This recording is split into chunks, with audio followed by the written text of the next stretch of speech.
پوری نماز کے اندر انگلیاں کھول کے نہیں رکھنی ہوتی، بند کرنی ہوتی، اسے نہیں کھولیں۔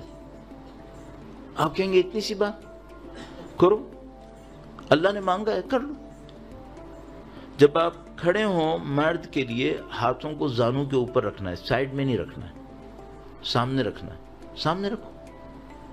سب کی لاجک ہے اور معصوم کی بیان کی ہوئی لاجکس ہیں، ہماری سوچی بھی نہیں ہے، بیان کی بھی لاجکس ہیں۔ ہاتھ سامنے ہونے چاہیے، سائڈ میں نہیں ہونے چاہیے۔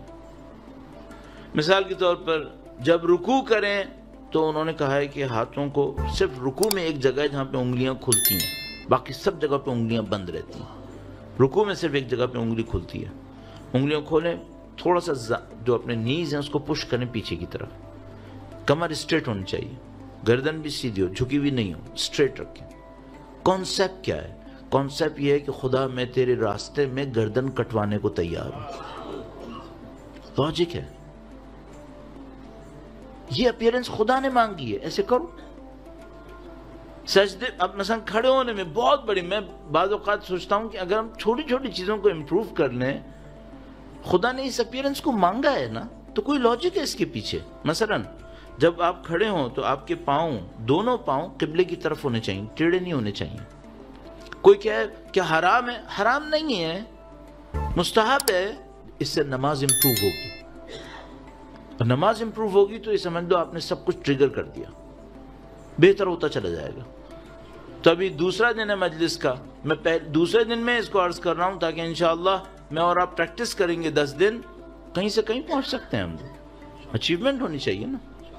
تو پاؤں بالکل سیدھے ہوں، تھوڑا سا گیپ دیں اور قبلے کی طرف ہوں، ہاتھ انگلیاں بند زانوں کے اوپر ہونی چاہیے۔ جب آپ قیام کریں، سورہ اور رکوع پڑھ رہے ہیں، مثلا ہم پڑھ رہے ہیں، تو کیا سوچیں؟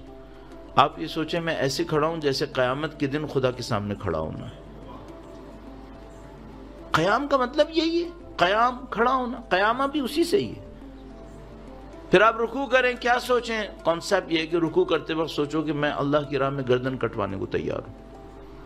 سجدہ کریں، سجدہ کرنے جائیں، ہاتھوں کو یوں سیدھا رکھیں قبلے کی طرف، انگلیاں بند، ہاتھ قبلے کی طرف۔ اور کانسیپٹ کیا ہے؟ کانسیپٹ یہ ہے کہ خدایا میں تیرے سامنے ذلیل اور حقیر ہوں، میں ایکسیپٹ کر رہا ہوں، میں تیرے سامنے سرنڈر ہوں، ایکسیپٹ کر رہا ہوں۔ اس فزیکل سرنڈر کے بدلے میں خدا سے مانگے خدایا مجھے اسپریچولی بھی سرنڈر کروا دے، میں تیرے لیے سوچنا شروع کروں۔ بیٹھیں گے دوسرے سجدے سے پہلے، پھر دوبارہ سجدے میں جائیں گے۔ روایت نے بہت خوبصورت بیان کیا، میں جب بتاتا ہوں میں لطف لیتا ہوں اس کا، اور کئی دفعہ بتا چکا ہوں، اور آپ نے ظاہر 10 جگہ اور بھی سنا ہو شاید۔ دوسرے سجدے کو کہتے ہیں، یہ جو پہلا سجدہ ہے یہ ہماری کریشن کی طرح ہے، جیسے خدا نے ہمیں پیدا کیا۔ تو جو دوسرا سجدہ ہے یہ کہتے ہیں یہ ڈیتھ ہے، موت۔ دوسرا سجدہ کرنے گئے تو یہ دوسرا سجدہ میری اور آپ کی موت کی طرح ہے، اور اس سجدے کے اندر اپنی موت کو یاد کرے انسان، خدا مجھے اچھی موت چاہیے۔ اور اس دوسرے سجدے کے بعد اگر دوسری رکعت ہوئی یا آخری رکعت ہوئی تو آپ نے تشہد پڑھنا ہے۔ کیسے تشہد پڑھیں؟ یہ سوچ کے پڑھیں کہ خدایا اس گواہی کو قیامت کے دن مجھ سے قبول کر لے۔ تو اگر کسی کا تشہد خراب ہوا تو قیامت کے دن شاید اس کی گواہی بھی صحیح نہیں ہوگی۔ یہ سب آگے تک جائے گا۔ اور مثال کے طور پر بہت خوبصورت ایک جملہ روایت کے اندر آیا، فرمایا یہ جو پہلا سجدہ ہے یہ کریشن ہے، یہ جو دوسرا سجدہ ہے یہ ڈیتھ ہے، یہ جو ان بٹوین دو سجدہ آپ بیٹھے یہ کیا ہے؟ کہا یہ دنیا کی زندگی ہے، اس کے لیے کہتے ہیں استغفر اللہ ربی واتوب الیہ۔ یہ دنیا کی زندگی اتنی چھوٹی سی ہے، دو سجدوں کے درمیان کتنا اسٹے کرے گا کوئی؟ کہا یہ استغفر اللہ ربی واتوب الیہ، کیونکہ خدا سے دوری کی جگہ ہے یہ۔ نماز امپروو کریں گے، بہت ساری چیزیں امپروو ہوتی چلی جائیں گی۔ درود بھیجے گا محمد و آل محمد۔